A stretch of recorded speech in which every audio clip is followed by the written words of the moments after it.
Pessoal, vamos lá. Só está entrando ainda aí, né? Hoje a gente tem duas aulas também, tá? Uma de biologia e a outra de química, igual nós fizemos semana passada. Então vamos até 9h30, 9h35 no máximo com biologia, depois a gente vai para química, uma e uma. Eu mandei para vocês já o material aí, o resumo dessa aula. Aí eu vou comentar com vocês aqui sobre os equinodermas para a gente terminar o caderno 5, né? É o último caderno nosso aí. Nós vamos ver aí o filo dos equinodermos, os filos dos equinodermatos. Essa palavra aqui, equinoderma, ela tem uma conotação legal, porque são animais que apresentam espinhos, tá? Em volta do corpo. Por isso que daí o nome, né? Filo equinodermo. Animais com espinhos corpóreos. E nessa aula a gente vai ter a oportunidade de estabelecer aqui a diferença. Quem que é a estrela do mar? Por que que a estrela do mar é conhecida como asteroide? Por que que as serpentes do mar elas são conhecidas como ofiuroides? Tá? Aí nós vamos entender aqui por que que elas são caracterizadas com essas nomenclaturas. Tem o pepino, que são os holoturoides, tem os lírios do mar, que são os crinoides. Então, a gente vai entender aqui ó, a classificação dos equinodermas, por que que eles são considerados entre os animais invertebrados, aqueles animais que têm maior parentesco conosco, com os mamíferos. Então, nós vamos ver algumas características desses animais aí, para a gente terminar esse livro 5, e se der tudo certo, a gente termina hoje, e na próxima aula a gente já começa o livro 6 e começa, então, o último livro referente ao quarto bimestre, tá? Então, a gente vai fazer alguns comentários aqui com relação aos equinodermos, que também já estão aí descritos naquele arquivo do Word que eu mandei para vocês. Então, em vez de digitar, estou mandando antes das aulas, pode acompanhar depois pelo arquivo, tá? Acrescentar aquilo que vocês acharem que deve acrescentar, e vou comentar aqui o material que está na apostila. Então, uma grande característica que nós temos aqui, entre esses animais que nós temos aqui como equinodermos, antes de nós falarmos a classificação, é esse fenômeno aqui, ó, deuterostomia. Se você lembrar, na aula que nós tivemos lá no início do ano sobre embriologia, você vai lembrar que nós temos, então, duas classificações distintas com relação à origem do ânus entre os seres vivos. Nós temos os animais que nós chamamos de protostômios, tá? Que é o caso, por exemplo, dos artrópodes, em que você tem os crustáceos, que a gente viu na aula passada, nós temos os insetos, os aracnídeos, os diplópodes e os quilópodes. Esses animais, eles têm uma particularidade, eles são protostômios. O que isso significa, Zé? Através dessa estrutura aqui, ó, o blastóporo, que é aquele furinho que aparece, tá? Durante o processo da gastrulação. Então, você tem, então, uma estrutura e você tem um orifício aqui, ó. Esse orifício, no caso do protostômio, dos artrópodes, por exemplo, forma primeiro a boca e depois forma o ânus, tá? No caso dos equinodermas, é o mesmo caso que acontece conosco, com os animais do filo cordado. O que acontece conosco, Zé? Então, nós temos aqui a condição de deuterostomia. O que é deuterostomia? Esse orifício lá na gastrulação, que vem depois da formação da blástula, lá na embriogênese, então, ó, a deuterostomia, você vai ter, então, a formação primeiro do ânus, ou seja, da abertura intestinal, para posteriormente ser formada a boca, tá? Ah, mas então, no nosso caso, que somos cordados, entre os cordados, a gente vai ter a oportunidade de estudar no caderno 6, tá? Todos os cordados, a gente vai estudar os ciclóstomos, os peixes, os anfíbios, os répteis, as aves e os mamíferos, tá? A gente vai estudar todos eles. Todos eles são os famosos cordados vertebrados. Aí são animais que apresentam, então, já a vértebra. Então, presta atenção. Todos esses animais são deuterostômios. Primeiro formam o ânus para depois formar a boca, tá? Agora, o único invertebrado que tem essa característica da deuterostomia como nós temos, tá? É exatamente os equinodermos. Ou são exatamente, tá? Os equinodermos. Ah, então eles são deuterostômicos como a gente. Sim, são deuterostômicos. Aí você tem um detalhe, você fala assim, nossa, Zé, mas essa característica aí é estabelecida como um parâmetro evolutivo importante? Tecnicamente, sim, tá? E hoje em dia isso é contestado. Vou explicar por quê. Então, a deuterostomia é um parâmetro evolutivo importante em se tratando do processo de gastrulação, no processo do início da formação do embrião. Beleza? Então, o início da formação do embrião, em termos de origem, é parecido entre os equinodermos do ânus, é parecido entre os equinodermos e os cordados? Sim, os vertebrados. É parecido. É o único invertebrado que tem essa similaridade conosco? Sim, nesse quesito, sim. Agora, tem um problema. Qual que é o problema, Zé? Os equinodermos, na verdade, a gente vai ver aqui ao longo da aula que eles sofreram uma série de involuções. Ah, eles sofreram involução. Sim, sofreram involução. Tanto na perspectiva anatômica quanto na perspectiva fisiológica. Ah, então eles são involuídos. São. Vou te dar um exemplo. Por exemplo, o sistema nervoso deles é muito primitivo, tá? Eles não têm cefalização, não têm um gânglio responsável pela coordenação. O sistema nervoso deles lembra muito lá atrás o sistema nervoso dos quinidários. Era formado por rede de células nervosas, tá? Vai lembrar lá atrás. Então, extremamente primitivo. Eles não têm um sistema renal desenvolvido. Eles não têm um sistema com coração circulatório. Ele vai ter um sistema pseudemal, que a gente chama, mas não tem um coração desenvolvido, tá? Então, assim, o sistema intestinal dele também é bem primitivo. Então, a parte fisiológica e anato-funcional desses animais é muito primitiva e não tem como ser comparada com os animais cordados, com os animais vertebrados. Tá? Que fique bem claro isso na sua cabeça. Agora, no aspecto embrionário, aí você tem as suas similaridades. Aí você pega, por exemplo, o caso aí da deuterostomia. Mas tirando essa característica, tá?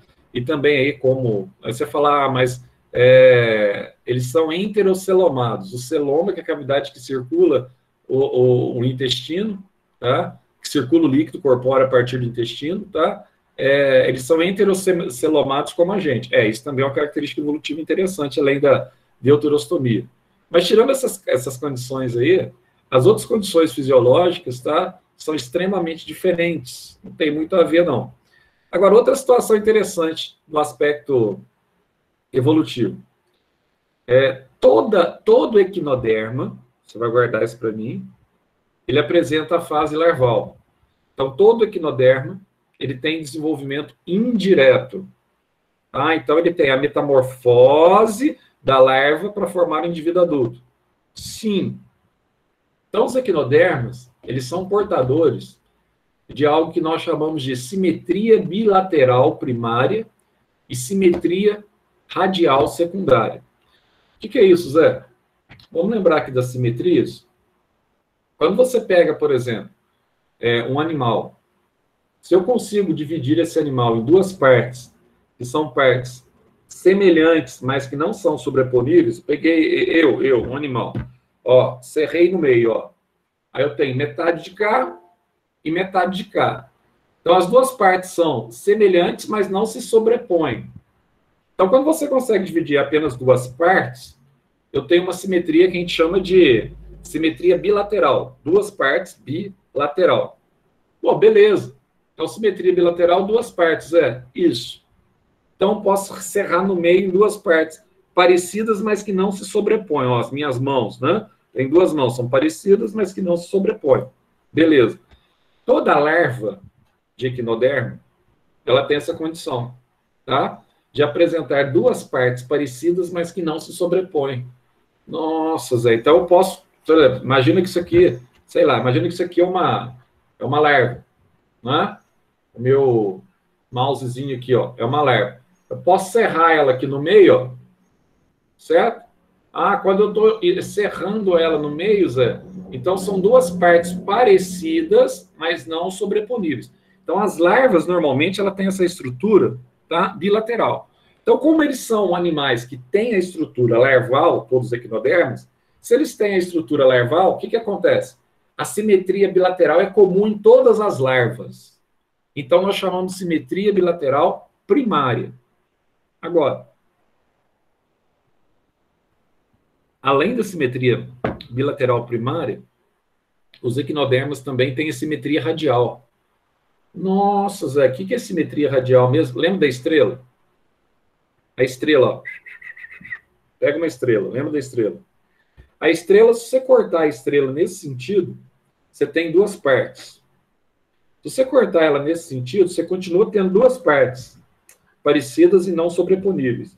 Se você cortar a estrela nesse sentido, você tem duas partes que são parecidas e não são sobreponíveis. Enfim, você pode cortar a estrela em até 5 partes, tá? Você consegue pegar as duas metades da estrela.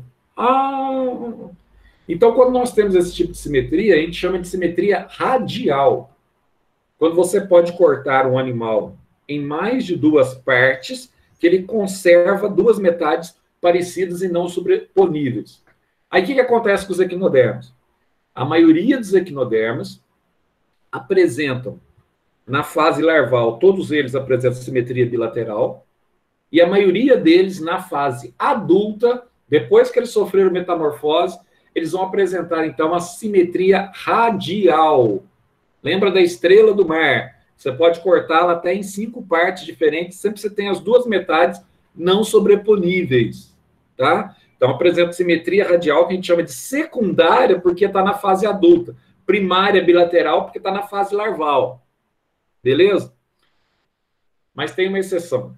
O único equinoderma que mantém a simetria bilateral na fase adulta é quem, Zé? É o pepino do mar, que a gente vai ver aqui, tá? Provavelmente na apostila de vocês vai ter fotos do pepino do mar, que é conhecido também como holotúria ou holoturoide. Eu quero ver o pepino, Zé. Vocês vão ver daqui a pouco o pepino. Mas já para te adiantar, acho que todos vocês já viram o pepino. Pepino mesmo. Pepino que alguns gostam, que é bom para a pele, né?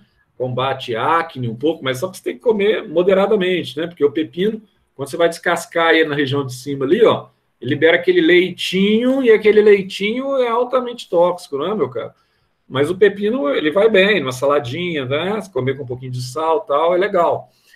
O pepino do mar, é óbvio, ele chama pepino porque ele lembra o vegetal pepino, tá? E quando você pega o pepino, né?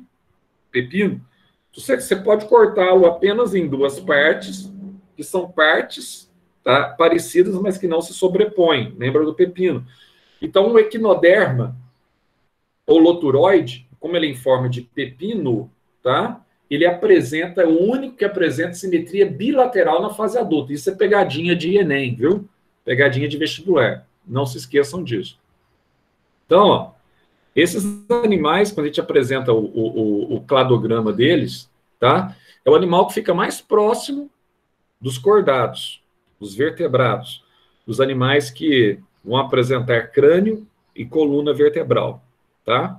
Nós vamos ter os protocordados, ainda sem crânio e sem coluna vertebral, que a gente chama de acraniatas, que a gente vai ver na próxima aula, e nós vamos ver também, tá? Os craniatas, que são os vertebrados já com crânio para proteger o cérebro e com coluna vertebral para proteger a medula espinhal, tá? Então, entre esses animais, nós vamos ter aqui a classificação, tá? Então, a classificação é essa mesmo. São 5 classificações em função dos equinodermos, que eu falei no início da aula. Nós vamos ter aqui, ó, as estrelas do mar, daí o nome asteroides, já vou colocar o nome para vocês no português, tá? Asteroides, asters, significa o quê? Estrelas. Então, estrela do mar. Nós vamos ver que ela é uma exímio predadora. Nós vamos ter aqui, ó, os equinoides. Quem que são esses equinoides? Os equinoides também são conhecidos como ouriços do mar, tá? Nossa, Zé, tem os equinoides, são os ouriços. Por que é ouriço? Eu acho que todo mundo aí já viu um ouriço. Lembra aquele bichinho lá, um mamífero? Quando você chega perto dele, o cãozinho vai lá, vai dar uma mordidinha no ouriço, acontece o que com ele? libera espinho para todo lado, né? Arrasa com a boca do cãozinho. Então, como ele está arrasando com a boca do cãozinho, ele arregaça a boca do cãozinho, certo? Com espinho para todo lado. É o famoso ouriço do mar, tá? Então, nós temos aqui os equinoides. A gente vai ver também um detalhe interessante na boca dele, que ele tem um aparelho bucal mastigador, conhecido como lanterna de Aristóteles.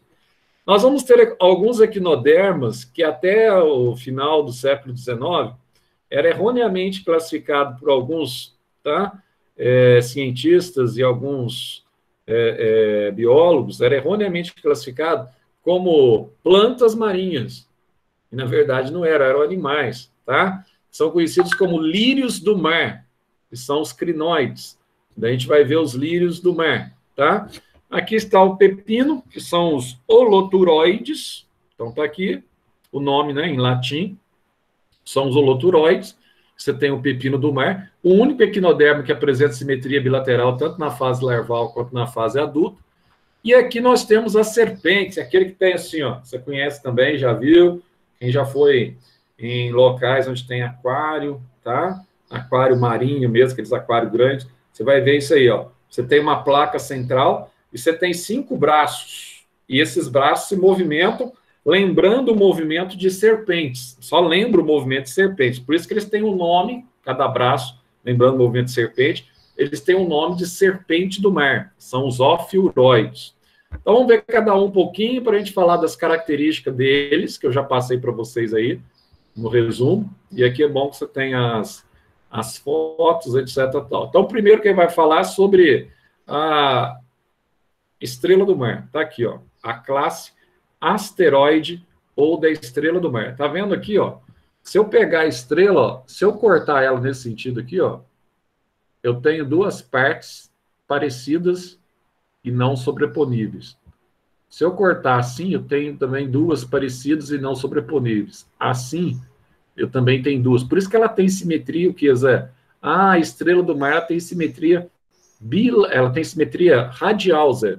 Eu posso cortar a estrela em até 5 partes. Exatamente. Você pode cortar a estrela em até 5 partes distintas. Nossa, que fera, né? Estrela eu conheço, né, Zé? Você conhece.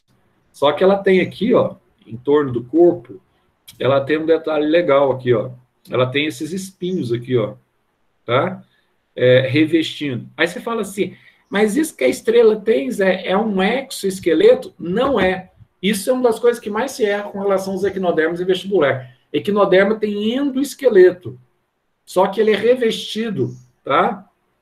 Por um tegumento aqui, ó. E nesse tegumento você tem esses espinhos. A palavra equinos significa espinhos. São animais portadores de espinhos, tá?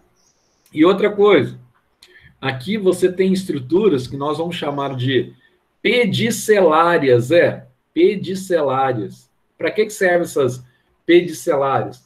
É para limpar, são pinças que eles utilizam para limpar toda a superfície epidérmica que o animal apresenta.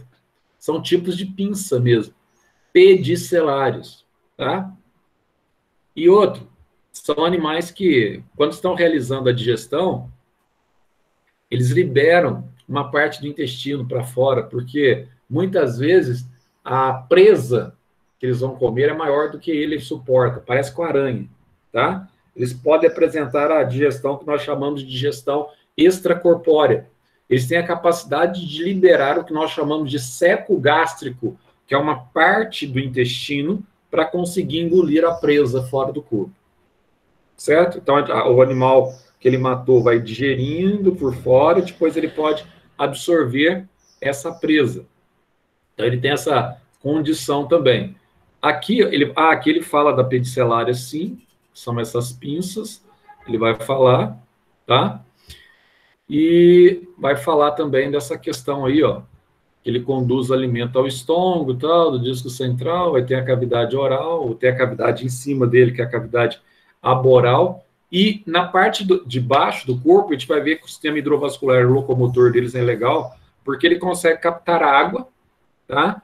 E essa água ela vai circular por canais que permitem a movimentação dos seus pezinhos ambulacrares. Daqui a pouco eu vou falar para vocês. Então, já na classe equinoide, você vai ter aqui, ó, os famosos ouriços, que eu falei já, ó, e a bolachinha da praia também, vocês conhecem aí na praia. Então, aqui eu tenho um exemplo dos dois, ó.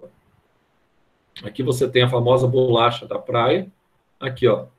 Ah, dá para ver aqui. Ele lembra uma estrela aqui nessa bolacha, que lembra, parece uma estrela aqui central, né? É, lembra mesmo, ó. Simetria também, pentarradial. E olha o ouriço aqui, ó. Ah, lembra aquele animalzinho que é mamífero, é. Tá, lembra. A forma lembra, mas não tem nada a ver diretamente, não, tá? Então ele é cheio de espinhos também. Lembra, por isso que eles chamaram ele de ouriço do mar, tá?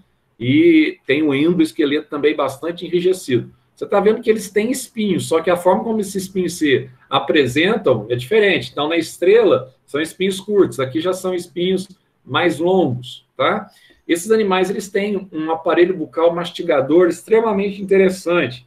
E o nome desse aparelho bucal mastigador cai em vestibular, porque esse aparelho bucal mastigador, ele reserva-se a triturar os alimentos.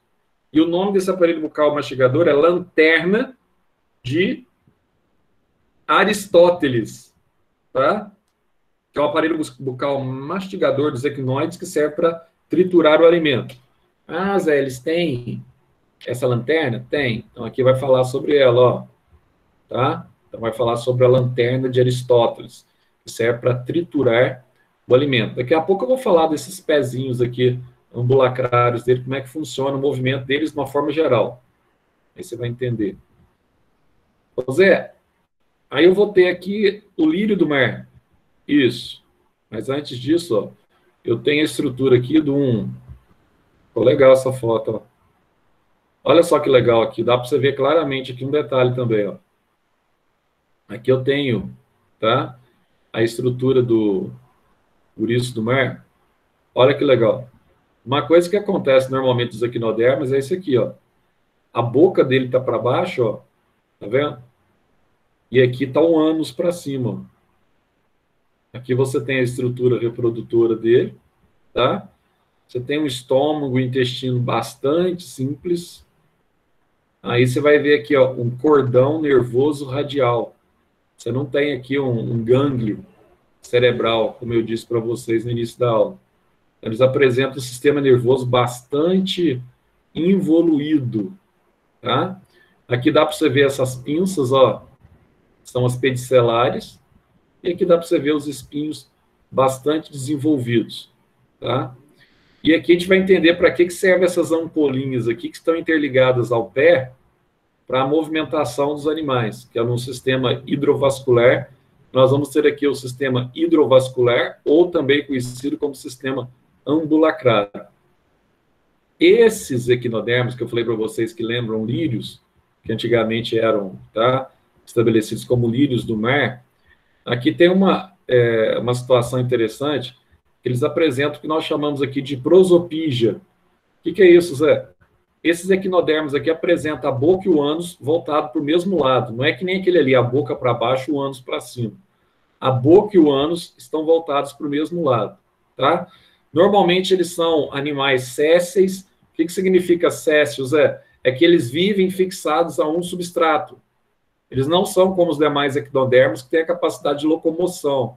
Normalmente eles ficam aqui sésseis, fixados a um substrato, e a parte dele aqui, ó, de cima, você tem aqui as pínulas dele, tá? E os bracinhos servem para absorver também nutrientes do meio externo, tá? E aqui ele tem um tubo anal, tá vendo aí o tubo anal dele? É para cima também, junto com a boca. É bem simplesinho aqui esse animal. E aqui o famoso pepino, que é o único equinodermo que apresenta simetria bilateral secundária. Aqui ele aqui ele fala também, ó. Diversas espécies possuem bilateridade secundária, simetria bilateral. Aí, ó, no estado adulto. É o único que não tem a simetria, tá, radial. Então, vamos dar uma olhadinha no pepino. Esse negócio aqui é muito fácil. Coisa de criancinha que vocês estudaram também já lá no ensino fundamental. Vamos dar uma olhadinha aqui no pepino, ó.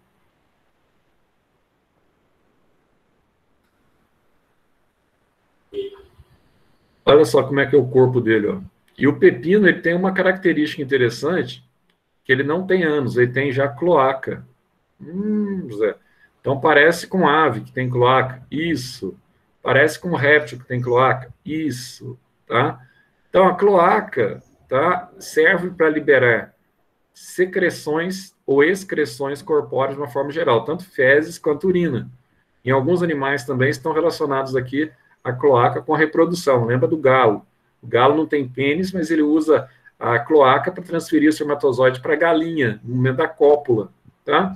Então aqui você tem toda a estrutura de um equinodermo. E aqui, ó, Zé, tem uma árvore respiratória que tem, formada por brânquias. Tá vendo que nesse caso aqui ele é um pipinão, então você pode cortar ele em duas partes, e a cloaca terminal, e aqui a boca inicial. Esse animal, na ecologia, ele é muito utilizado como um exemplo de inquilinismo. Você vai lembrar disso, lá da professora de vocês, lá do Fundamental. Não sei se vocês chegaram a ter aula com a Nara, ou se foi já só com a... Acho que vocês só tiveram aula com a Lenise, né? Vocês chegaram a ter aula com a Nara. Então, olha só, nesse caso aqui, ó, você vai ter aqui, ó, a entrada de um peixinho que está fugindo aqui do predador, ele entra na cloaca da holotúria e fica escondido aqui, ó, inquilino, tá? Da holotúria. Fica aqui, inquilininho, para não ser morto pelo predador que está do lado externo, certo?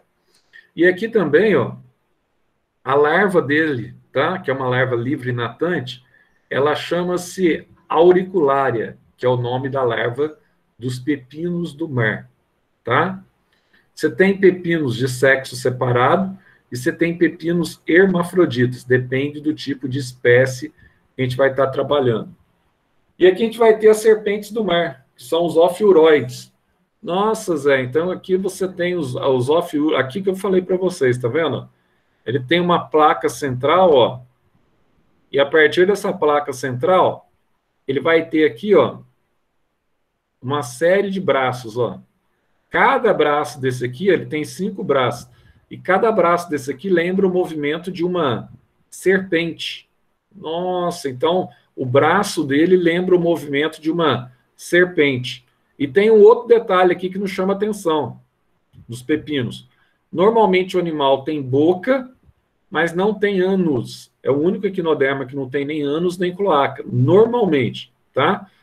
Se ele não tem ânus, ele vai ingerir e vai liberar o material que ele digeriu através da boca. A boca faz a função de ingestão, tá, de alimento e de egestão também. Sai as fezes.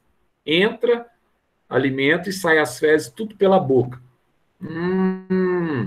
Então, essa é a serpente. Essa é a serpente do mar. E agora, ó, vamos dar uma olhadinha aqui no principal sistema locomotor que você vai ter aqui nos equinodermos. Nós vamos chamar aqui de sistema ambulacrário. Aqui você pode colocar na frente, na sua apostila, no texto que eu mandei para vocês aí, você pode colocar sistema hidrovascular ou sistema ambulacrário, também conhecido como sistema locomotor. Como é que funciona isso, Zé? Dá uma olhadinha aqui, que isso aqui é muito legal, tá? Olha só, esses animais, na parte de cima, tá? Eles apresentam essas placas aqui, ó, tá vendo? A gente vai chamar de placa madrepórica ou madreporito, tanto faz, que serve para captar a água do mar, tá? Então, eles começam a captar essa água do mar. Então, quando eles estão captando essa água do mar, a água ela está entrando por essa placa, e essa água aqui, ela é captada pela placa, e ela vai, então, circular por uma rede de canais que esses animais apresentam ao longo do corpo. Nossa, Zé, então a placa, ela capta a água. Sim, ela capta a água.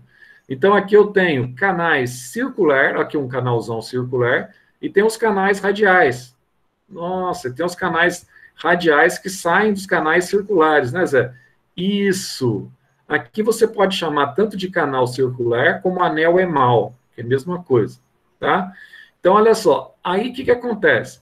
Essa água que é captada pela placa, que é distribuída por esses canais, ela vai ser distribuída, olha só, por esse canal radial, até chegar nessa ampolinha que você está vendo aqui, ó, O animal ele é cheio dessas ampolinhas aqui, tá? Ao longo do corpo. Aqui você tem, por exemplo, no caso aqui, um ofiuroide, ou pode ter uma estrela do mar, que é a mesma coisa, a parte interna. Então, o que que acontece? Essa ampola aqui, ó, com essa água, ela enche de água, tá? A ampola enche de água. Quando a ampola está cheia, ela impulsiona essa água que está na ampola para os pezinhos.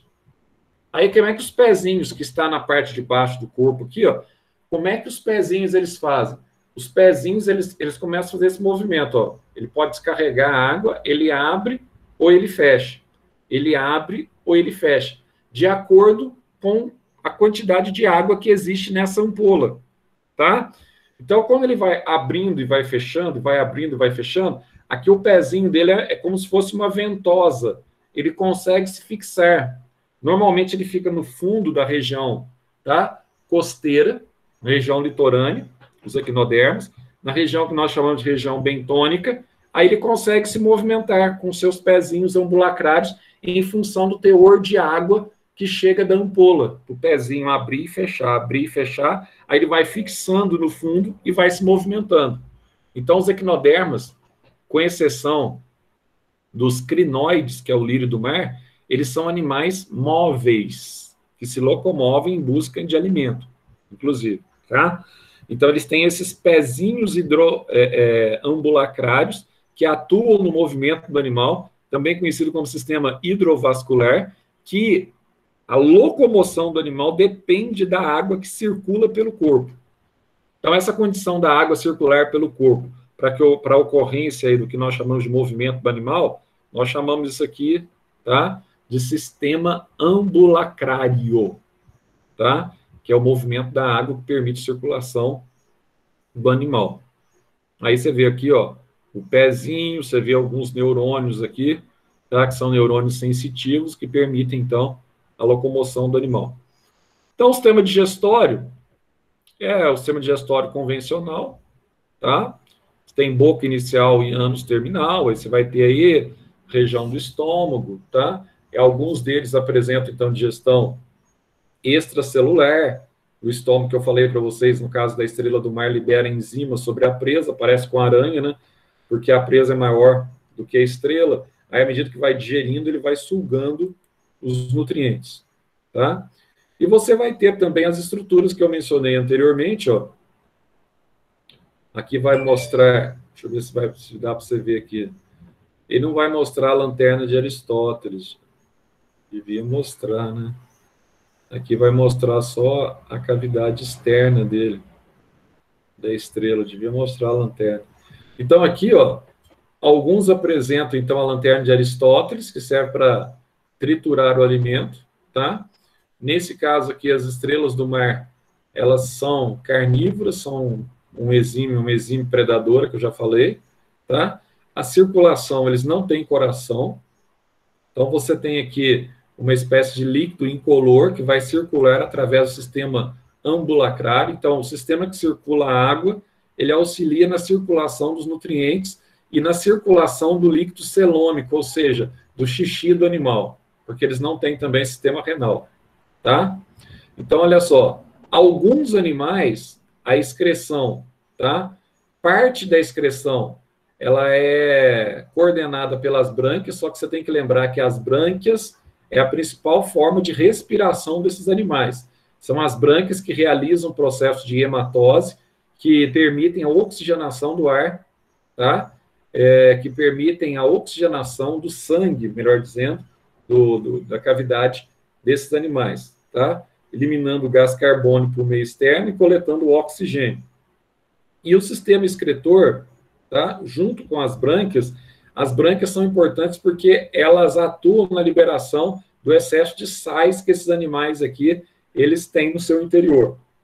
Mas grande parte das escórias nitrogenadas acaba saindo também pelo sistema ambulacrário. Então, já falamos indiretamente aqui das trocas gasosas, tá? Então, essas trocas gasosas, elas tanto ocorrem através das brânquias, como elas vão acontecer também através do sistema ambulacrário, que serve para oxigenar o corpo do animal. E em alguns casos também aqui, ó, o ânus auxilia no bombeamento de água com oxigênio para levar o oxigênio para dentro do corpo do animal. Então, aqui você tem a estrutura em corte de uma estrela do mar, as estruturas delas aqui sempre parecendo aqui, né? Estrutura muscular, aqui você tem a região intestinal, aqui você tem as pinças para a limpeza do corpo, aqui você tem alguns ossículos, está vendo? Os ossículos que compõem o endoesqueleto estão abaixo de um revestimento, ó. E esse revestimento aqui, ó, é um revestimento epidérmico, tá? Então você tem um revestimento epidérmico.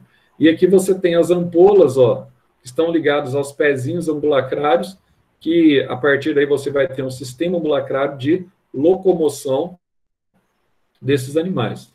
Então, Zé, eles são animais bastante primitivos? Sim, são animais bastante primitivos nesse sentido. O sistema nervoso deles, tá? Você tem apenas um cordão nervoso ao redor da boca, e você tem, então, a liberação desse cordão através do corpo. Portanto, eles têm sensibilidade ao toque, mas não têm um gânglio para processar as informações. Então, muito parecido com aquilo que acontecia com os quinidários. Finalmente, aqui, ó, é raro o caso de hermafroditismo, tá? Então, são animais normalmente de sexo separado, não tem pênis, tem um orifício para receber, para liberar os óvulos no mar. A fecundação sempre é do tipo externa, tá? E sempre você vai ter aqui o desenvolvimento indireto. Aí ele vai mencionar aqui a larva, ó, é aquilo que eu mencionei lá no início da aula, que ela apresenta simetria bilateral, tá? Então, sempre desenvolvimento indireto com forma larval. E aqui você vai ter uma característica notável, é a capacidade que eles apresentam de regenerar, né? Se você pegar o corpo e fragmentar o corpo, por exemplo, de uma estrela do mar, Zé, cada braço daquela estrela do mar, ou até mesmo você pegar aqui um ofiuroide, serpente do mar, cada braço da serpente pode originar um novo animal, por regeneração, tá? Pode originar um novo animal. Então, eles têm essa capacidade notável, como chama aqui, de regeneração, tá? De reprodução assexuada. Você fragmentou o corpo, aí, ó, corpo fragmentado em dois ou mais pedaços pode originar duas ou mais estrelas completas, tá? Então, tranquilo. Equinodermas nós terminamos. Terminamos aqui o caderno 5, né? O livro 5 de vocês. Agora nós vamos para a química. Deixa eu sair aqui dessa apresentação para eu entrar na química aí de vocês. Tirar os equinodermas. Então, na química, nós estamos no... Acho que é ácidos, né? Na química também a gente já está caminhando bem aí. Vimos a primeira aula do caderno 5, mas a química não vai ter problema. A gente vai terminar o material tudo bonitinho, tá? Com vocês, não vai ter problema nenhum. Deixa eu entrar aqui, química, para eu entrar no livro de química. Biologia, química. Então, vamos lá para o livro 5 do primeiro ano. Livro 5. Então,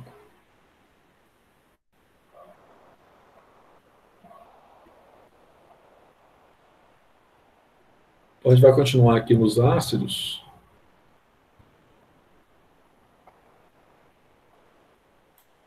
Deixa eu só mudar aqui a apresentação agora.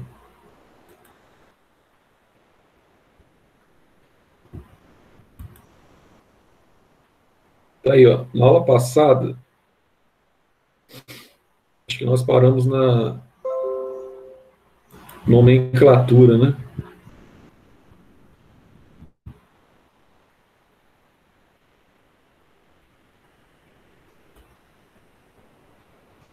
Deixa eu ver aqui onde que a gente parou no ano passado.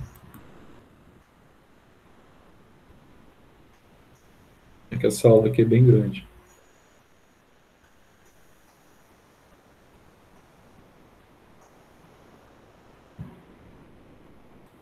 A última coisa que a gente viu na aula passada, acho que foi a força dos ácidos, foi?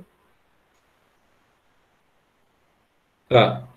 Acho que nós paramos, nós vimos isso aqui, ó, constante alfa. Foi isso mesmo, né? E nós vimos a questão aqui do número de oxigênios também, em relação ao número de hidrogênios. Nós paramos aqui, ó. Aí nós vimos que toda vez que, quando você compara um oxiácido aqui, ó, que esse valor aqui é superior a 2, maior ou igual a 2, então 4 oxigênios menos 1 deu 3, o delta aqui, ó. Você tem um ácido forte. Então, de 2 ou mais, forte. Se der 1 esse valor aqui, ó, 4 menos 3 deu 1, você tem um ácido moderado, tá? E aqui, ó, se der 0, você tem um ácido fraco. Ah, mas e nesse caso aqui do ácido fosforoso, Zé, por que que ele é moderado? Nós vimos que nós temos duas exceções aqui, que é o hipofosforoso e o fosforoso, né? Então, nós temos a exceção do PO3 menos 3. Qual que é a exceção aqui, ó? Desses 3 hidrogênios que ele tem, tá? O que está acontecendo? Apenas 2 deles são hidrogênios ionizáveis, são aqueles que separam, tá, com a água. Então, 2 deles são ionizáveis. Então, aqui você leva em consideração que 3 menos 2 ionizáveis dá 1. Então, por isso que ele é um ácido moderado. Aí nós vamos ver, então, a nomenclatura dos ácidos, que é bastante fácil. Aí você vai lembrar daquela regrinha, a gente já viu. Teimoso mosquito no bico do pato, com ácido cianídrico não me meto. Então é fácil. Aí você coloca no cantinho assim, ó, todo ânion terminado em eto passa para hídrico. Hídrico, tá?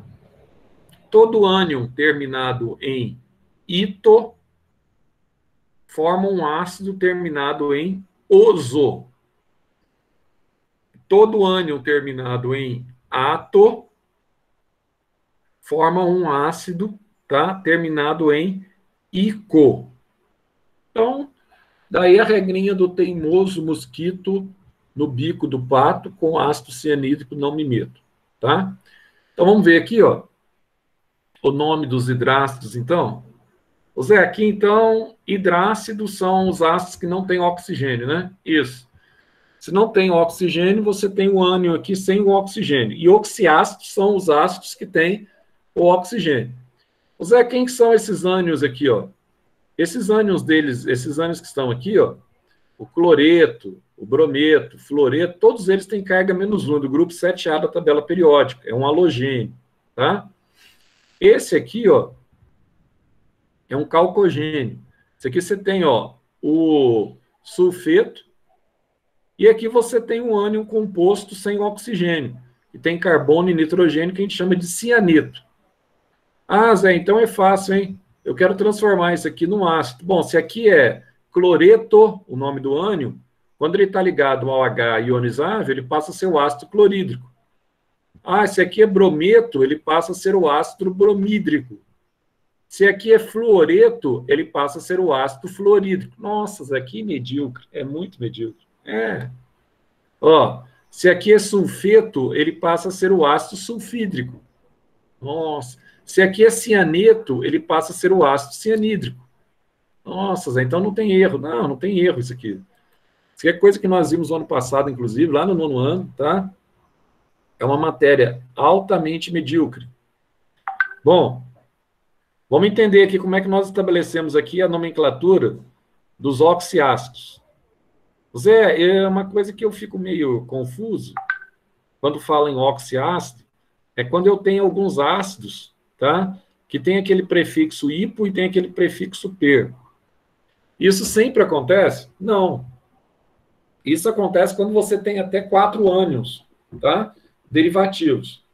Aí, quando você tem até 4 ânions derivativos, que vai acontecer? Por exemplo, vamos pegar o exemplo do CLO. CLO menos 1. Aí você tem o outro assim, ó. CLO2 menos 1. Aí você tem o CLO3 menos 1. Aí você tem outro ânion, CLO4 menos 1. Nossa, eu tenho 4. Como é que eu vou dar um nome? Os dois do meio, nesse caso que tem 4, os dois do meio, o que tem 2 oxigênios e 3 oxigênios, o menor eu dou o nome oso, ou o ânion eu dou o nome ito, que vai formar um ácido oso. E o maior dos dois do meio, eu dou o nome do ânion de ato. Então, se eu pegar os dois do meio aqui, ó, o ClO2 menos 1, vou chamar ele de clorito. E se eu pegar o ClO3 menos 1, vou chamar ele de clorato. Ah, então eu tenho o clorito e o clorato. O clorito tem 2 oxigênios nesse caso, e o clorato tem 3, nesse caso. Se eu tiver um acima do clorato, que é o ClO4 menos 1, aí eu vou chamá-lo do que? Aí eu vou usar o prefixo indicando que eu tenho um acima do clorato, que é quem, Zé? O perclorato. Beleza? Perclorato. Tem um que está acima do clorato, então eu vou chamar de perclorato. Nossa, Zé. Agora, o que acontece? Eu tenho um que está abaixo do clorito. Ah, tem um que está abaixo do clorito. O clorito é ClO2 menos 1. Mas eu tenho ClO menos, um oxigênio só. Pois é, quando eu tenho um que está abaixo do clorito, eu vou chamá-lo de hipoclorito. Então, o hipo é o que está abaixo do menor. E o per é o que está acima do maior que termina em ato. Tá? Então, nesse caso, quando você tem 4 ânions, você pode usar, então, o hipo, você pode usar aqui o per. Então, para citar alguns exemplos aqui, ó, fica fácil também, se você guardar aqui por número de oxidação, tá? Normalmente, os ácidos que apresentam aí a nomenclatura per, o NOx do elemento central dele, ele é mais 7, tá? Assim como os átomos que apresentam, o elemento químico que apresentam, tá? A nomenclatura hipo, o NOx do elemento central dele, no caso que é o cloro, vai ser mais 1. Certo? Então, ó, a nomenclatura oso, ou que vem aí de ito, o NOx dele aqui, ó, do clorito, normalmente, quando termina, é mais 3. E do ato, o NOx dele normalmente é mais 5. Ah, então se eu tenho aqui o elemento aqui, Zé, dá para eu calcular o NOx? Dá. Claro que dá. Então, pelo NOx, você sabe se ele vai ser um ácido perclórico ou se ele vai ser um ácido clórico. Se isso aqui é um perclorato, se isso aqui é um clorato. Dá para saber? Dá. Por quê? Vamos lembrar aqui, ó. O oxigênio, você sabe que a valência dele, o NOx dele é menos 2. E o hidrogênio é mais 1. Esses dois você tem que saber. Hidrogênio mais 1 e oxigênio menos 2. Então, se eu pegar aqui, ó, 4 vezes menos 2, vai dar menos 8, Zé. Menos 8 com mais 1 vai dar menos 7. Então, se eu somar o NOx de todos esses compostos que não tem que dar zero, composto não é neutro e não tem carga, qual o número somado com menos 7 para dar zero aqui, ó? Nossa, Zé, mais 7. Mais 7 com menos 7 dá zero.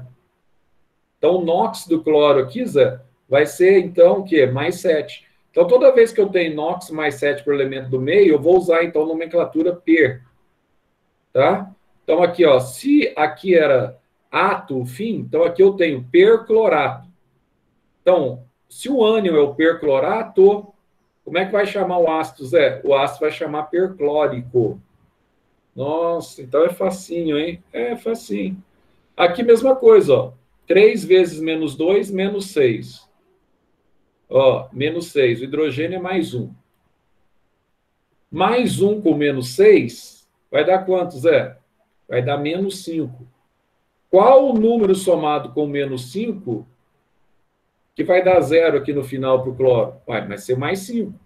Então, se é mais 5, o ânion aqui é clorato. Tá? Se o NOx deu mais 5. Faço a mesma coisa aqui, ó. 3 vezes menos 2, menos 6. Aliás, 2 vezes menos 2, menos 4. Menos 4 com mais 1 do hidrogênio vai dar menos 3. Qual o número somado com menos 3 para dar 0? Mais 3. Se deu mais 3 o NOx aqui, ó, esse aqui vai ser, então, o clorito. Ah, então, quando o clorito, o ânion clorito, ele une-se ao H, ele vai formar aqui o ácido cloroso, Zé. Exatamente. Forma um ácido cloroso. Simples assim, medíocre mesmo assim. Tá? E esse aqui, Zé? Aqui é menos 2, ó. Aqui é mais 1. Menos 2 com mais 1 vai dar menos 1. Menos 1, qual o número somado aqui para dar 0? Mais 1. Se o NOx do meio deu mais 1, o ácido termina em hipo. Termina em oso e começa em hipo. Então, aqui é o hipoclorito. Ito passa para oso, vai ficar ácido hipocloroso. Tá? Nossa, Zé, mas isso é fácil. É, bastante fácil. Tá? Aí ele vai mostrar para você que você pega o elemento de referência. Quando você acrescenta um oxigênio, ele passa a ser per. Quando você diminui um oxigênio do elemento de referência, ele passa a ser oso. Se você diminuir mais um oxigênio, ele passa a ser oso também. Tá? Só que isso aqui é mais fácil você fazer pela regra. Nós chamamos aí do NOx. A regra do NOx é mais prática. Então vamos dar uma olhada aqui, ó. O fato de existir o ácido, né, de referência não indica a existência de outros ácidos. Aqui é o seguinte, a maioria dos compostos não tem nem hipo nem hiper. Só tem dois, tem o maior e o menor. Só que, aí tem um problema. Por exemplo, nem sempre o que tem 3, ele vai ser o ato, e o que tem 2, ele vai ser o ito, tá? Então, no caso do nitrato, isso bate, ó. O nitrato é o NO3 menos 1 e o nitrito é o NO2 menos 1. Tem 2 oxigênios no nitrito e tem 3 no nitrato. Mas você tem alguns ânions aqui que não respeitam isso, não. Isso não é regra, não. Por exemplo, o sulfato é o SO4 menos 2. Tá? O sulfito é o SO3 menos 2. Então, aí, você vai ter que guardar alguns ânions. Então, Zé, quando eu bato o olho aqui, ó, eu tenho que saber que isso aqui é o clorato? Tem. ClO3 menos 1 é o clorato. Um desceu para cá, né? Então, aqui eu tenho o clorato. Clorato vai formar o ácido clórico, né? Isso. Isso aqui, Zé, eu bati o olho aqui, eu tenho que saber que isso aqui é o bromato. BrO3 menos 1 é o bromato. É, bromato. Ato passa para hipo. Então, você vai ter aqui o ácido brômico. E esse aqui, Zé? Esse aqui é o ácido, esse aqui é o ânion iodato. Ah, esse ânion iodato aqui, ó, ele passa para ico. Então, fica iódico. Ah, Zé, então aqui também eu posso encontrar, nesse caso aqui, o IO4 menos 1, posso. Aí fica per, que está acima do ico. Aí fica ácido periódico. Nossa, que loucura esse negócio, hein, Zé? É meio doido mesmo. Mas só que aí você tem que saber o nome dos ânions, tá? Aqui, ó, SO4 é o sulfato, aí fica ácido sulfúrico. Aqui é o selenato, então fica ácido selênico. Aqui é o telurato, fica ácido telúrico. Aqui é o da Coca-Cola. Aqui é o fosfato, então vai ficar ácido fosfórico. Aqui é o arsenato, fica ácido arsênico. Aqui é o antimoniato, fica ácido antimônico. E aqui é o nitrato. Ato passa para ico, fica o ácido nítrico. Nossa, Zé, muita coisa, hein? É, mas só que aquilo que você já sabe. Então, a nomenclatura oficial fica assim, tá? Toda vez que eu tenho um ânion terminado em eto, o meu ácido, ele vai ser, então, terminado em hídrico. Toda vez que eu tenho um ânion terminado em ato, o meu ácido fica terminado em ico. Toda vez que eu tenho um ânion terminado em ito, o meu ácido, então, fica oso, Zé. Fica oso. Por isso que a gente fala, então, teimoso, tá vendo? Mosquito no bico, ico prato, ó, do pato, com ácido cianídrico, não me meto. Por isso que a gente fala essa frase aí, para vocês guardarem mesmo, ó, oso para ito, ou ito para oso, ato para ico e eto para hídrico, tá? Então aí fica fácil, né, Zé? Fica, ó, que, por exemplo, eu tenho cloreto, eu tenho sulfito, eu tenho carbonato e tenho aqui o cromato, perclorato. Tem o Cl aqui, não Cr. Tem o perclorato. Então, o que acontece aqui, ó? Aqui você vai ter, então, o HCl, se unir-se ao H, formar o ácido. Então, você vai ter o ácido clorídrico. Aqui eu vou ter o ácido sulfuroso, porque é o sulfito. Carbonato aqui passa para carbônico, H2CO3. E o perclorato aqui passa para perclórico, tá? Mas aqui tem um detalhe interessante, ó. Zé, a gente não precisa saber mais decorar a tabela periódica, não sei o quê, blá, blá, blá, blá, blá. Bom, a gente não exige hoje mais que os alunos decorem tabela periódica, óbvio. Tabela periódica é dada ao término da prova que vocês farão de vestibular. Mas tem um detalhe. Os ânions você tem que conhecer. Inclusive, ele fala, ó, embora esse método seja mais prático, ele exige que se conheça a tabela de ânions. Aquela mesma tabela que eu briguei com vocês no ano passado para vocês aprenderem, lembra? Tem pelo menos 50 e poucos ânions lá. Eu tinha monovalente, bivalente, trivalente, tetravalente, etc. Tal. E aqui parece que no final do capítulo ele vai ter aqui uma lista aqui para você guardar. Agora tem mais alguns casos aí, Zé, que são diferentes, né? Sim. Tem os ácidos que nós temos em nomenclatura meta e tem os ácidos que a gente chama de piro. Meta e piro, Zé. O que é isso, Zé? Todo ácido oxigenado que tem uma quantidade elevada de carbono, a gente chama esse ácido de orto. Só que você não precisa colocar, toda vez que você vai escrever, você não precisa colocar o nome orto. Por exemplo, o ácido fosfórico, que é o ácido da Coca-Cola, o H3PO4, mas eu quero escrever assim, ácido ortofosfórico, que ele tem 4 fósforos. Pode escrever, não tem problema. Mas não tem necessidade de você escrever. Mas ele é um ácido ortomolecular, tá? Então, ó, todo ácido que dá para você subtrair dele uma molécula de água, e ele continua o composto com H ainda, e um composto normal, tá? Ácido, você tem um ácido que nós chamamos de ácido orto. Zé, então eu posso tirar a água dele? Pode. Só que quando você tira a água, a fórmula que ele fica, a hidratação mínima dele, sem a água, ele passa a ser chamado, então, de um ácido meta alguma coisa, tá? Agora, da mesma forma, se eu pegar 2 ácidos que são oxiácidos orto e retirar uma única água, ele vai formar aqui uma hidratação intermediária que a gente chama de piro. Você faz com ácido fosfórico para eu ver? Fácil. Ó, aqui eu tenho ácido fosfórico, tá? Nossa, Zé, o ácido, você falou que pode ser chamado também de ortofosfórico. Você pode chamar de orto, mas não tem necessidade, tanto que ele coloca aqui entre parênteses, tá? Zé, eu vou tirar uma água desse ácido, Zé. O que vai acontecer? Subtrai H2O aqui, ó. Subtrai, filho, ó. Tira 2 Hs aqui, fica com um H só.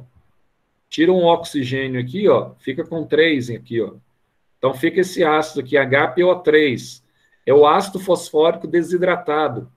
Esse ácido fosfórico aqui desidratado, ele é conhecido como ácido metafosfórico, tá? Peguei um ácido ortomolecular, um ácido ortooxiácido, um ácido oxiácido aqui, um ortofosfórico, tirei uma água, ficou HPO3. Mas é fundamental, quando você tira essa água, você manter pelo menos um H, ionizável, claro. E aqui, Zé, o que você tem aqui, Zé? Aqui eu tenho 2 ácidos fosfóricos, dupliquei o número. O que você vai fazer aqui? Ó? Como eu tenho 2 ácidos, olha o que acontece. 2 vezes 3 deu 6. 2 vezes 1, se eu não tenho nada aqui, porque eu tenho um fósforo que está aqui, né? 2 vezes 1, 2. 2 vezes 4, 8. Aí eu tenho esse composto aqui, ó. H6P2O8, Zé. Nossa, Zé, que legal! É, legal. Ó, esse composto aqui, se eu subtrair uma água dele, aí subtrair 2H aqui, ó, fica H4, certo? Não tem, na água não tem fósforo, então o P2 é mantido. Subtrair um oxigênio, tinha 8, subtrair um oxigênio, ficou 7.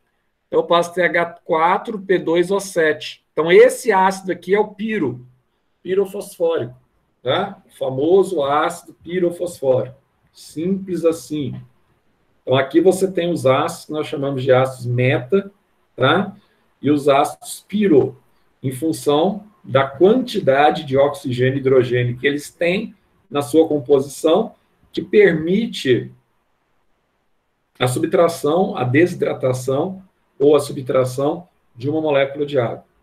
Nossa, Zé, isso é fácil. E meu tio, Zé? E o tio? Tio é fácil.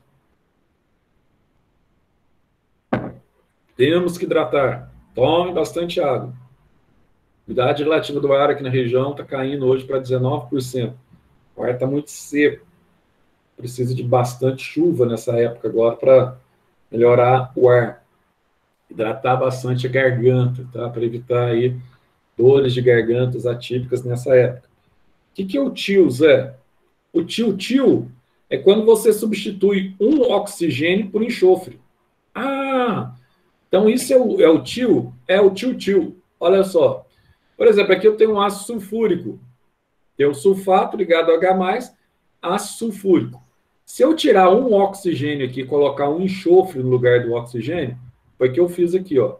Tirei um oxigênio, ele ficou com 3, Coloquei um enxofre no lugar, ficou com 2 enxofres. Então, eu tenho um H2S2O3. Ah, Zé, H2S2O3, eu vou ter o ácido que a gente chama de tio sulfúrico. Isso, ácido tio sulfúrico. Porque ele é proveniente da substituição de um oxigênio, tá, do ácido sulfúrico por enxofre. Eu coloquei um enxofre no lugar do oxigênio, tio sulfúrico. Mesma coisa que, Zé. Eu vou eliminar esse oxigênio aqui e colocar um enxofre no lugar dele. Então, aqui você tinha o cianato, Zé. Então, CN sozinho é o cianeto. CNO é o cianato. Isso. Ânion cianato. Substituiu o ânion cianato. Ato passa para ico. Aí eu vou ter aqui o ácido ciânico. Olha só que legal, Zé. Tem um ácido ciânico. Como eu tirei o O aqui e coloquei o S no lugar, ficou o ácido o quê? Tiociânico, Zé. Opa! Substituiu o oxigênio por enxofre, ficou o ácido tiociânico. Que beleza, hein, Zé? Isso. Olha aqui agora. E a nomenclatura aqui de ânions com hidrogênios ionizáveis? Aqui tem aquela jogadinha que eu falei para vocês, que pelo menos 2 aqui vocês vão ter que guardar aqui, senão vai dar BO, entendeu? Tá ligado, né? Então, primeiro, nós vamos ter aqui o que nós chamamos de os poliácidos, tá? Que se ionizam em etapas distintas. Vamos lá. Se eu pegar aqui, ó, o ácido fosfórico na presença de água, primeiro, ele pode liberar aqui o hidrozônio, ou seja, um H dele fundiu-se, tá? A água aqui, ó, um H dele fundiu-se a água. Então, se um H fundiu-se a água, formou o hidrozônio. Aí sobraram quantos Hs, Zé? Sobraram 2. Aí ficou esse ânion aqui, ó, H2PO4-1.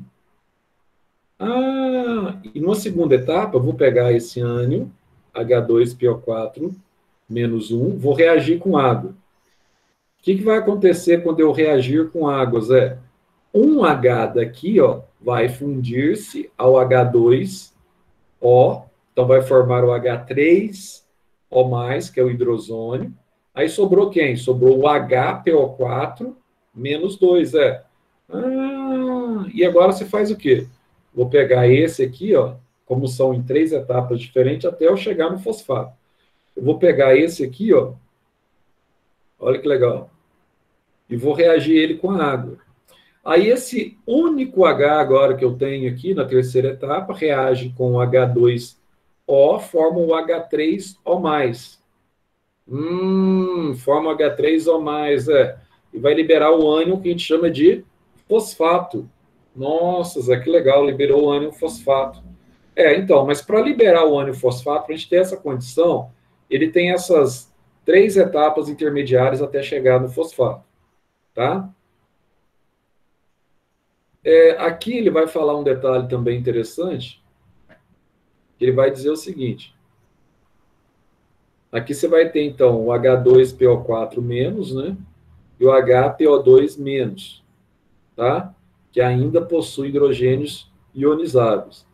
Então, aqui, porque eles possuem esse hidrogênio ionizáveis, você pode usar essa nomenclatura aqui, ó, de hidrogeno no meio, porque tem hidrogênio ionizáveis. Aqui ele sobrou 2 hidrogênios. Então, aqui você pode chamar tanto de fosfato diácido, ou você pode chamar isso aqui, ó, de dihidrogênio fosfato. Significa que ele tem 2 hidrogênios nesse ânion. Aqui, como ele tem um só, ou você chama de hidrogênio fosfato, quer dizer que ele já tem um, né, se é hidrogênio, que pelo menos um ele tem, ou monohidrogênio fosfato, tá? Então, esse prefixo mono aqui pode ser omitido quando o ácido é derivado de um diácido. Mas eu tenho outra forma para eu colocar essa nomenclatura? Se quiser, tem. Vamos ver se ele vai falar aqui, mas tem sim. Que é a mais usual. Aqui, ó, que eu acabei de falar para vocês, ó. Como é que você coloca aqui, ó? Eu tenho 2 hidrogênios ionizáveis. Então, esse aqui é o fosfato com 2 hidrogênios ionizáveis de ácido, tá? Que é a nomenclatura mais usual. Aqui eu tenho o fosfato, aí o mono é opcional, fosfato ácido. Você pode colocar o mono se você quiser, tá? E você tem esse caso aqui, ó, particular, quando você tem um ânion, pelo menos, ou um hidrogênio ionizável que vai derivar de um ácido bivalente. Então, por exemplo, aqui, ó, o H2S, tá? É o ácido sulfídrico, né, Zé? É o ácido sulfídrico.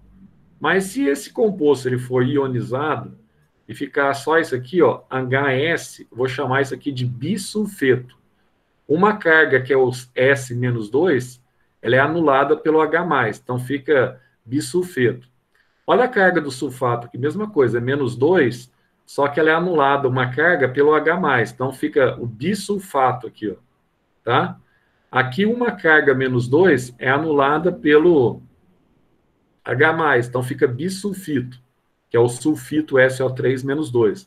E o carbonato, que é o CO3-2, ó, quando você coloca um H aqui, ó, ele anula uma das cargas. Então fica o HCO3-2, que é o famoso bicarbonato que você utiliza aí como antiácido estomacal, tá? Que utiliza também no Sonrisal, no Eno. Agora, já as bases, elas são mais fáceis, né? Então, primeiro aqui nós vamos ter as bases segundo Arrhenius. Ô Zé, como é que é essas bases segundo Arrhenius? Então, a gente vai ver aqui como é que são essas bases de Arrhenius, também conhecido como hidróxido, e como eu falei na aula passada para vocês, pH aqui é alcalino, acima de 7, vai até 14. Aqui, ao contrário dos ácidos, quanto mais se aumenta o pH, maior a capacidade de corrosão que elas apresentam. Os ácidos, quanto mais se diminui, maior a capacidade, tá, ácida dele se manifestar. Então, pH 0 é o mais alto. Já o pH 14 é o pH mais alto para as bases, pH 0 mais alto para ácidos, tá? Antes da gente continuar aqui, vou aproveitar aqui já, no meio da aula, fazer uma pequena chamada. Alice. Beleza. Ana Clara. Beleza. Ana Luísa. Cone. Beleza. Ana Luísa Miranda. Beleza. Eduardo. Labeca. Qual deles, né? Labeca agora. Eduardo Guimarães primeiro. Vem. Agora Eduardo Labeca. Você acabou de falar aí, né, meu ilustríssimo Eduardo? A Emily. O Fábio. Beleza, a Emily. Fábio. A Giovana. Beleza. A Isabela Rezende. Beleza. A Isadora. Beleza. A Isabela Silveira. Beleza. João Pedro Órfão. Beleza. Laura Mariano. Beleza. Lavínia. Beleza. Letícia. Beleza. Luana.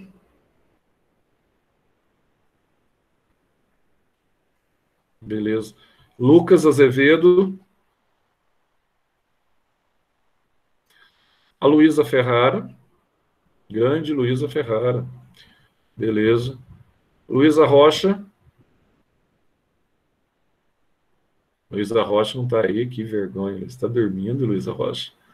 Que vergonha. Maria Clara Banho. Beleza. Beleza. Maria Fernanda.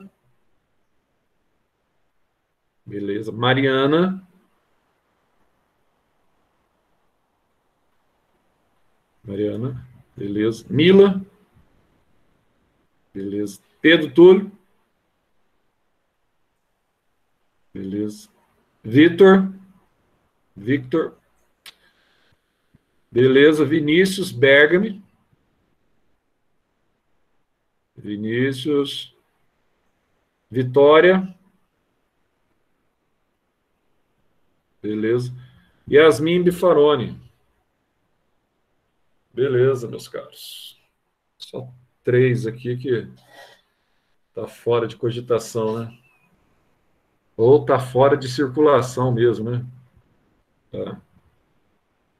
Falar tudo pro padre depois, poder dar ele. Olha só. Nesse caso aqui, ó, vamos ver aqui como é que é a base, então, de arrênios, então. Isso aqui você lembra bem, né? Termina em OH-, são os hidróxidos, que também nós estudamos bastante o ano passado. As hidroxilas, tá? Ou os compostos alcalinos, os compostos que apresentam alto grau de alcalinidade. Vamos lá, então. Como é que acontece, então, a dissolução na água, Zé? Bom, aqui eu peguei já uma base das mais fortes possíveis, que é o hidróxido de sódio. Esse hidróxido de sódio aqui, Zé, você cansou de falar que é soda cáustica. Isso. É a famosa soda cáustica vendida comercialmente como soda cáustica. Então, ó, se você dissolvê-lo em água, você vai ter aqui o Na+, mais a hidroxila. Tá? Se dissolver em água. Então, ó, essa hidroxila representa aqui a característica de alcalinidade e basilidade desses compostos. Nossa, Zé, então são as pontes de OH. O hidrogênio é ponte de hidrogênio, aqui é ponte de OH. Você vai ter uma série de pontes, tá? Hidróxido de alumínio, Zé, é aquele que eu tomo para azia de vez em quando, Zé? Toma uma colherzinha de hidróxido de alumínio, né? Aquele que vende, você toma uma colher. O médico, às vezes, ele passa para você tomar para azia aí. Quem tem problema com azia. Tá? Zé, se eu diluir o hidróxido de alumínio na água, o que vai acontecer aqui, ó? Se ele sofrer dissolução, e ele sofre em meio aquoso, ele vai liberar o metal aqui, ó, que é o Al, tá?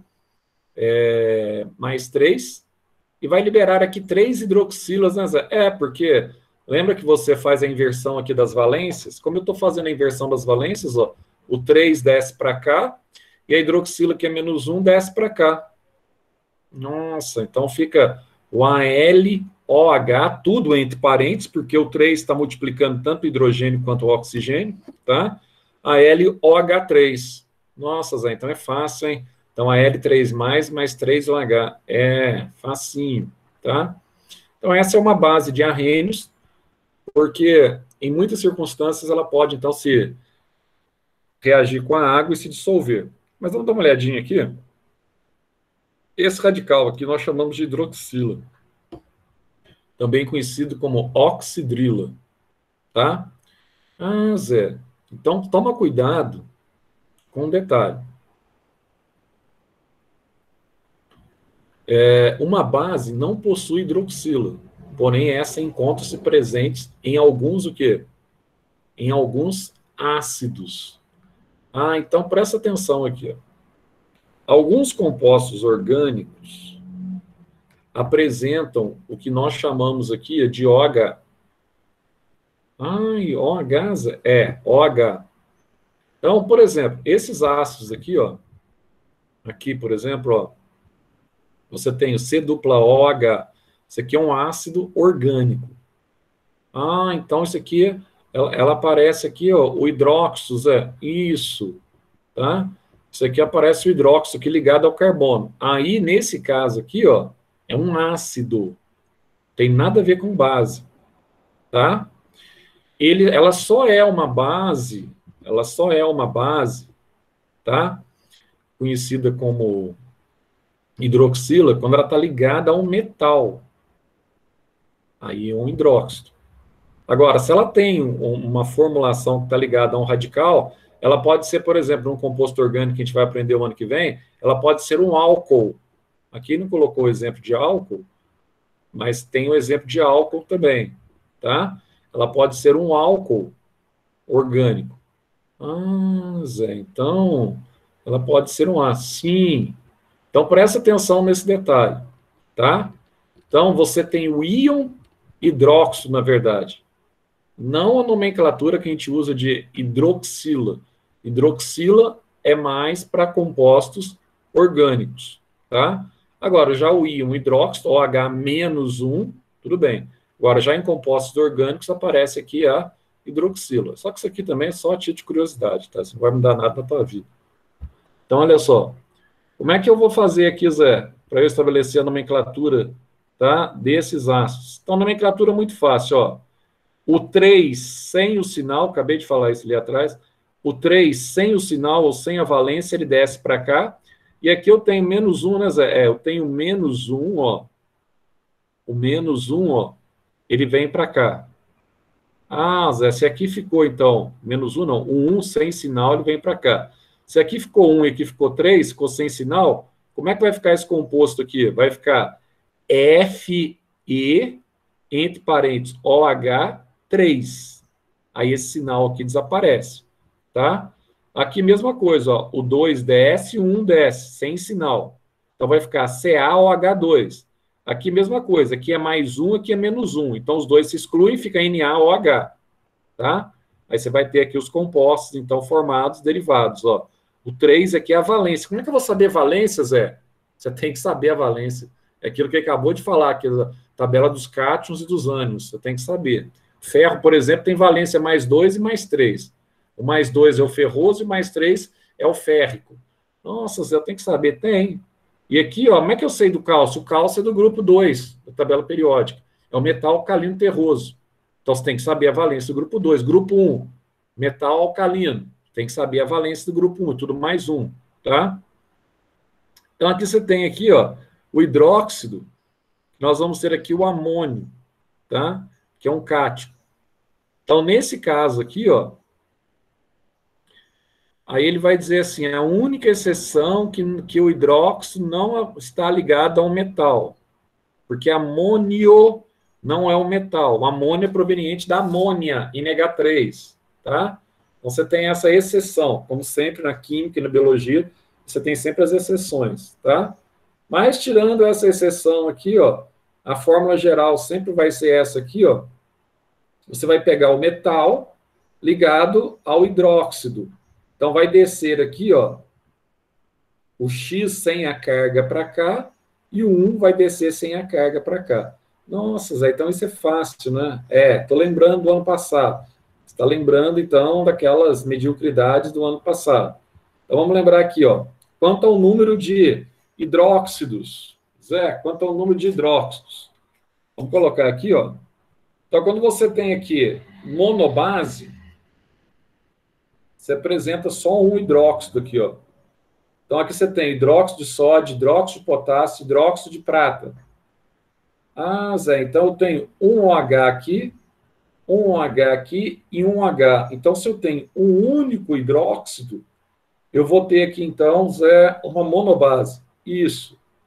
Ah, Zé, se eu tenho dois OH aqui, dois hidróxidos, tem uma dibase. Então, aqui você tem hidróxido de cálcio, hidróxido de zinco, hidróxido de magnésio. Ah, tem dois hidróxidos, isso, tem dois hidróxidos. Ó, possui três hidróxidos. Então, no caso do alumínio, do ferro e do manganês. Então, aqui eu tenho hidróxido de alumínio e hidróxido de ferro, só que o ferro, como tem dois, tem que indicar. Hidróxido de ferro 3, que é o maior, que é o férrico. Ou você coloca hidróxido de ferro 3, ou você coloca simplesmente hidróxido férrico. Nossa, que legal. E o manganês aqui é o hidróxido de manganês. Quando eu tenho 4, Zé, pode acontecer? Pode, o caso do chumbo e do estânio, tá? Então, aqui você vai ter o hidróxido de chumbo, 4. O chumbo tem duas valências, tem a mais 2 e mais 4. E aqui eu tenho hidróxido de estânio, tá? Tem a valência mais 2 e a valência mais 4. Ah, então, isso é bem fácil, né? Sim. Outra questão também, com relação à dissolução em água. Você tem bases que são muito solúveis em água. Por exemplo, amônia. Quando você coloca amônia na presença da água, olha só quem vai formar ali, ó. Vai formar o cátion amônio. Embora ele seja um cátion, ele não é um metal, tá? Então, ele vai formar aqui, ó, o cátion amônio, dissolvido em água, NH4 mais 1. Ah, ele roubou um H da água, Zé. Somou com H aqui, isso, roubou um H da água. Aí ficou NH4, mais 1 a carga. Com mais o hidróxido, Zé, que não é correto falar hidroxilo, mas todo mundo fala hidroxilo, né? Ou oxidrilo, então isso não importa. Então, ó, aí ele pegou o amônio mais o hidróxido. Aí o que você vai ter aqui, Zé? Aqui está 1 para 1, né? 1 você não precisa colocar quando desce para cá, e 1 também você não precisa colocar quando desce para cá. Vai dar NH4OH, que é o composto sem carga, quando a soma aqui, ó, do NOx dá zero. Então, esse aqui é o hidróxido de amônio. Nossa, Zé. Você tem algumas bases que são pouco solúveis? Tem. A título de curiosidade aí, ó, quase totalmente insolúvel em água, ou seja, quando você mistura com a água, ela precipita e fica numa fase sólida, você tem aqui, ó, o hidróxido de berílio e hidróxido de magnésio. Então, do grupo 2A, você tem dois, tanto o berílio quanto o magnésio, tá? Agora, praticamente insolúveis. Formam um precipitado, tá? E quase que não se dissolve praticamente com a água. Então, são essas duas aqui, ó. O hidróxido de alumínio, que forma esse precipitado, o hidróxido de chumbo 4, tá? E com relação à força que elas apresentam, hein? Pode ser forte, pode ser fraca, pode, igualzinho os ácidos. Então, dá para a gente classificar aqui como forte, como fraca, dá, sem nenhum problema, sem nenhum constrangimento. Quem são as bases fortes, Então, guarda bem isso, tá? Normalmente, as bases do grupo 1 e do grupo 2 da tabela periódica, tá? Elas são consideradas fortes, exceto o berílio e o magnésio, que é insolúvel, ou pouco solúvel, vamos dizer assim, tá? Todas as demais, se eu pegar aqui lítio, sódio, potássio, rubídio, césio, frâncio, cálcio, estrôncio e bário, todas elas são bases fortes. Grupo 1 e grupo 2 da tabela periódica. Portanto, um detalhe que a gente fala para vocês, pessoal, química, você não entende química sem a tabela periódica, sem entender tabela periódica, sem entender eletropositividade, eletronegatividade, sem entender raio atômico. Não tem como você entender. Tem que entender. Ah, não tem que decorar a tabela periódica, mas você tem que saber a disposição dos elementos que estão presentes na tabela periódica. Ponto. Nossa, Zé, que cruel. É, tem que saber, porque não adianta nada.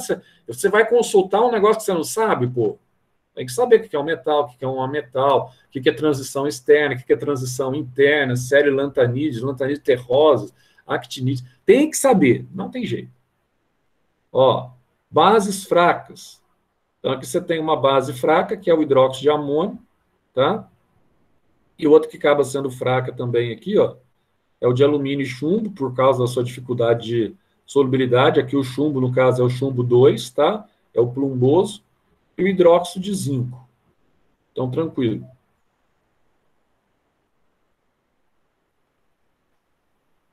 Essa aula aqui não é grande, né? Esse negócio aqui parece que era para ser umas 4 aulas numa só, né?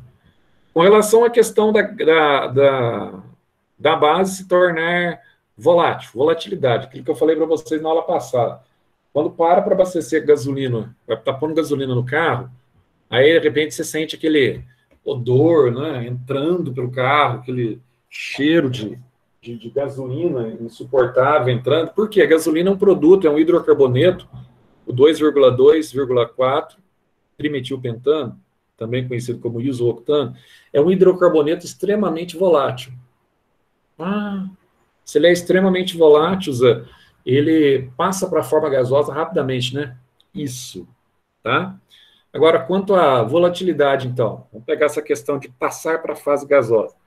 As bases que são fixas e não passam para a fase gasosa, tá? As bases, como são compostos iônicos, elas são fixas, com a única exceção, que é volátil, que não é metálica, não é uma base metálica, que é a exceção que nós falamos para vocês, que é o hidróxido de amônio. É hidróxido de amônio. Não é amônia, não. Amônia é NH3, certo? E é volátil. Então, ele vai falar sobre... Nomenclatura é o mais fácil que tem, tá? Você tem o nome, terminou em OH, hidróxido, e você vai colocar o nome do cátion na frente. Então, aqui, ó, não tem como errar, certo? Então, aqui eu tenho, ó, hidróxido de sódio, que é a famosa soda cáustica. Você tem que saber. Hidróxido de cálcio, tá aqui. Hidróxido de alumínio, hidróxido de prata, hidróxido de zinco. Tá tranquilo, tá? Ah, Zé, e quando elas têm o NOx variável? Eu falei também. O ferro, por exemplo, ó, você pode ter o ferro 2 e o ferro 3 na tabela periódica. Ou seja, ele fica estável perdendo 2 elétrons ou perdendo 3 elétrons. Então, ele tem essa condição aí, porque o ferro é um metal de transição externa, né? Está lá no meio da tabela periódica. Então, Zé, se aqui eu tenho hidróxido de ferro, é só olhar aqui, ó. Eu volto 2 aqui para cima, então aqui veio mais 2 dele. Então, aqui eu tenho hidróxido de ferro 2. Ah, eu posso chamar o menor? Ah, porque aqui eu tenho embaixo, ó, o hidróxido de ferro 3. O menor eu termino em oso, e o maior posso terminar em ico? Pode.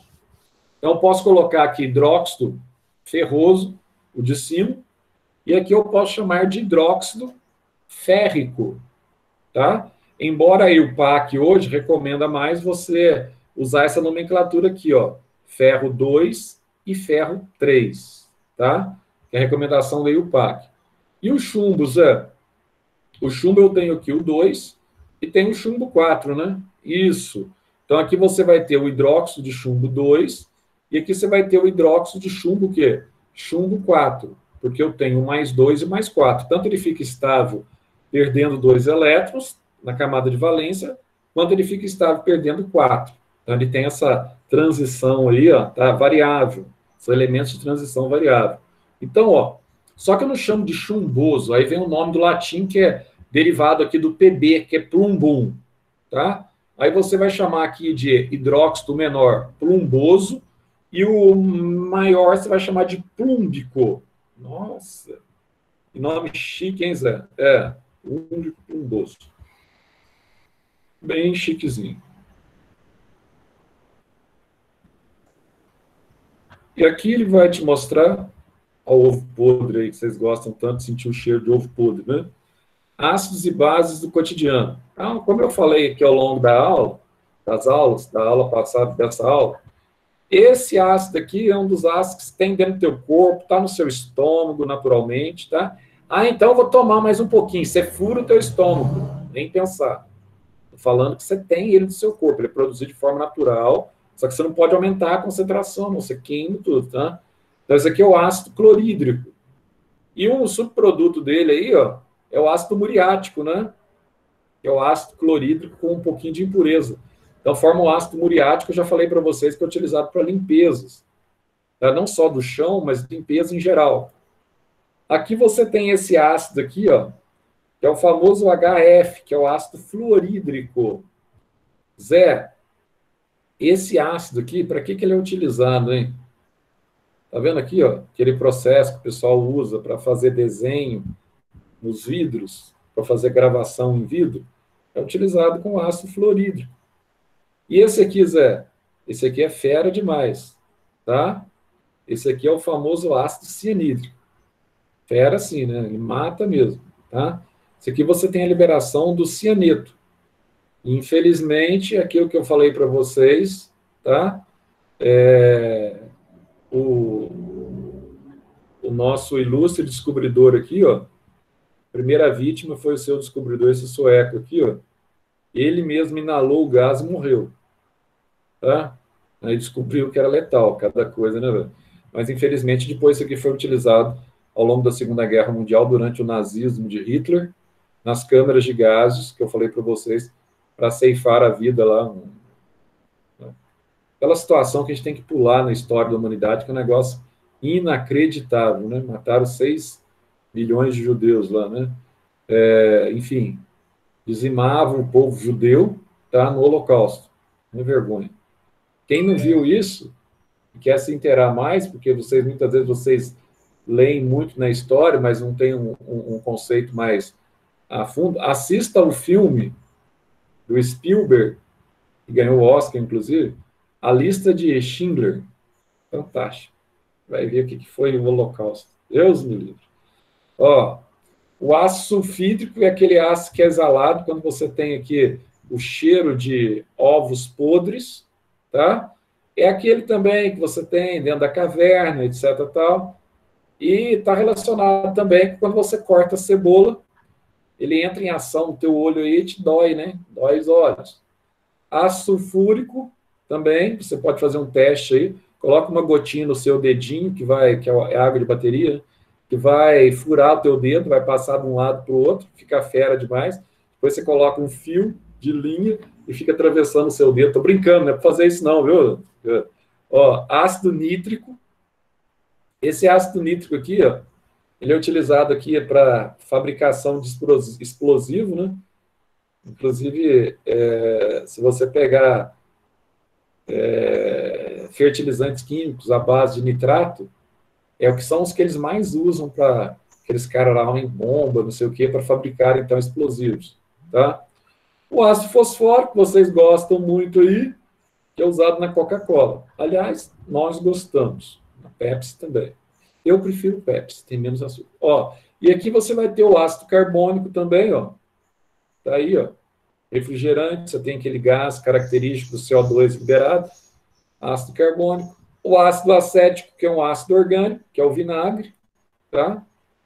E assim você tem vários exemplos aí, que não acaba. Eu falo disso, não acaba. Aqui, ó, soda cáustica, usado para desentupir pia também, tá? Então você tem uma série aí para fabricar sabão, tá? Essa soda aí, altamente corrosiva, pH 14. Aqui, ó, o cal extinta, ou cal hidratada, que é usado, inclusive, para pintura, aquele processo de caiação que eles chamam, né? É o leite de cal. Leite de magnésio, todo mundo conhece aí, ó. Tem essa questão de intestino meio solto, né? Não pode tomar esse leite de magnésio aqui, né? Efeito laxante dele e tal, tá? E é bom para azia e má digestão, tá? O hidróxido de alumínio também, que é um antiácido estomacal, e também ele é insolúvel em água, ele pode ser utilizado também em piscinas, tá? naquele processo de separação das impurezas. E o hidróxido de amônio, tem aquele cheiro fortíssimo, que é o famoso amoníaco, né? Aquele cheiro ardido que entra, porque ele é volátil, como eu disse, né? É a única base que nós temos que ela é volátil. Aqui que você tem que saber, ó, essa tabela aqui, ó. O que eu tenho que saber aqui, Zé? Tudo. Eu passava sempre para vocês aquela do objetivo, né? Agora você tem a do SAS. Zé, eu tenho que saber aqui, os monopositivos, dipositivos, tem que saber pelo menos esses daqui que são os principais, tá? Esses daqui são os principais. É fácil de memorizar, se vira, tá? Isso aqui você tem que saber. Ah, isso aqui não é dado assim numa questão. Não, a química ela depende disso aqui, e dos ânions, principalmente. Ah, eu tenho que saber desses ânions? Tem que saber. Olha só os monovalentes, são muitos, mas tem que saber. Aí, ó, essa tabela. É claro que agora, sem prova, né, presencial, aquela coisa toda, você vai poder consultar aí, óbvio, né? Mas, assim, para um vestibular presencial, futuramente, etc., tal, não vai ter jeito. Vai ter que saber as valências, ó, bivalente, sulfeto, sulfito, sulfato, tem que saber, tá? O fosfito, né? Não tem, ó, nitreto, fosfato, arseniato, tem que saber. Tem uns aqui que exageraram também, tá? Não tem tanta necessidade, não, porque não cai tanto. Mas, ó, aí, o superóxido, ó, tem que saber. Então, aqui, ó,